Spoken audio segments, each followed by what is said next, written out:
পুরো এপিসোড দেখতে জি5 অ্যাপ এখনই ডাউনলোড করুন। পশ্চিম মেদিনীপুরে কোথায় কোথায় ঘোরার জায়গা আছে? যদি ভারতবর্ষে কোথাও গ্রেট ক্যানিয়ন থেকে থাকে, দ্যাট ইজ ইন পশ্চিম মেদিনীপুর। আমরা যদি গড়বেতা যাই, যেটাকে আমরা পপুলারলি গনগনি বলে থাকি, it is nothing but very much equivalent to the great canyon. Hatibari, Shalban, হ্যাঁ, তারপর পিংলার আমাদের পট শিল্প। তো ইন অ্যান্ড অ্যারাউন্ড মিদনাপুর এরকম অনেক জায়গা আছে, যেতে পারি। ঘোরার জায়গা প্রচুর প্রচুর। অর্পিতাদি বিয়ের সূত্রে পশ্চিম মেদিনীপুরে আসে। আগে বড় হওয়া কোথায় ছিল? না, আসলে আমার আদি বাড়ি শিলিগুড়িতে, কিন্তু আমার বাবা ট্রান্সফারেবল জব ছিল, বাবা ফরেস্ট ডিপার্টমেন্টে চাকরি করতেন।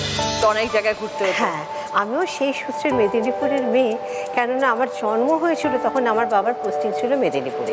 তো আমার সেখানে জন্ম, এবং এত বছর পরে আবার বিবাহ সূত্রে যে এখানেই আসা সেখানে। হ্যাঁ, কিন্তু মেদিনীপুরের জন্যেই যে আবার আমি কাজ করব, এখানেই আমি ডাক্তারি করব, এখানেই আমি মেয়েদের দেখবো, এটা আমি কখনো ভাবতে পারি। কান্তাদি, আপনি বেঙ্গল চেম্বার অফ কমার্সের মহিলা সংগঠনের প্রেসিডেন্ট। এই সংগঠনের মেইনলি কাজটা কি? এটা একটা মেয়েদের জন্য, মেয়েদেরকে স্বনির্ভর করার একটা কাজের সুযোগ। যারা যন্ত্রণা ক্লিষ্ট, যাদের দুমুঠো ভাতের জন্য বা 2 টাকার জন্য হাত পাততে হয়, তাদের তো অন্তত তারা নিজেরা যা পারে সেইটাকে নিয়ে এগোনো যাতে চেষ্টা করতে পারে, সেই কাজটা আমাদের ওমেন সেল করে আর কি। সে উল বোনা হোক, পুতুল তৈরি হোক, গয়না তৈরি হোক, বড়ি হোক, আচার হোক, যাই পারো সেটা নিয়ে এগো। দিদি, টাকা কোথায় পাবো? টাকা না, আগে তুমি সরকারি দপ্তরে চলো। ক্ষুদ্র কুটির শিল্পীদের একটা আর্টিজেন কার্ড হয়, ওই আর্টিজেন কার্ডটা হলে পরে সে মেলায় বসার একটা ছাড়পত্র পায়। মেলার ফর্ম ফিল আপ করো, তাহলে তুমি সরকারি মেলাগুলোর চান্স পাবে।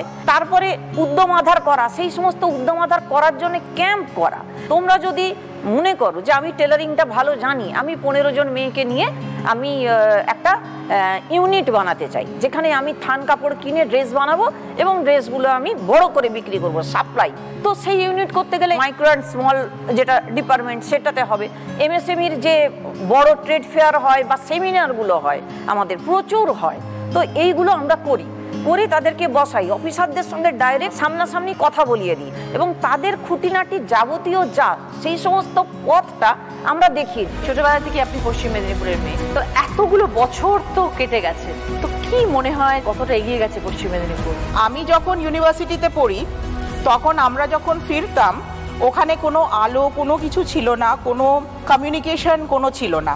আমাদেরকে একটা দূর অবধি হেঁটে যেতে হতো, বা সাইকেল যদি থাকে কারোর, সেই সাইকেলে যেতে হতো। কিন্তু আজ যদি আমি কমিউনিকেশনের দিক থেকেই যদি আমি দাঁড়িয়ে দেখি, ওখানে এখন সব কিছু আমাদের ছাত্রীরা পায়, অটো, টোটো, এভরিথিং, যেটা কিন্তু আজ থেকে আমি যদি 10 বছর পেছনেই চলে যাই, এই অবস্থা ছিল না, একদম ছিল না।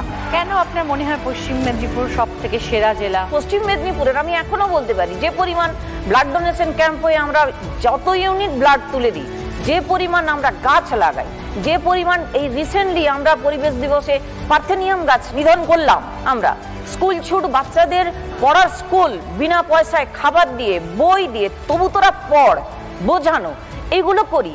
আমার ধারণা, আমার মনে হয় না যে পশ্চিম মেদিনীপুরকে পশ্চিমবঙ্গের কোনো জেলা ছাপিয়ে যেতে পারবে। পশ্চিম মেদিনীপুর একদিন উদাহরণ হবেই হবে, এটা আমার দৃঢ় বিশ্বাস। জি5 ডাউনলোড করুন আর সব এপিসোড দেখুন একদম ফ্রি।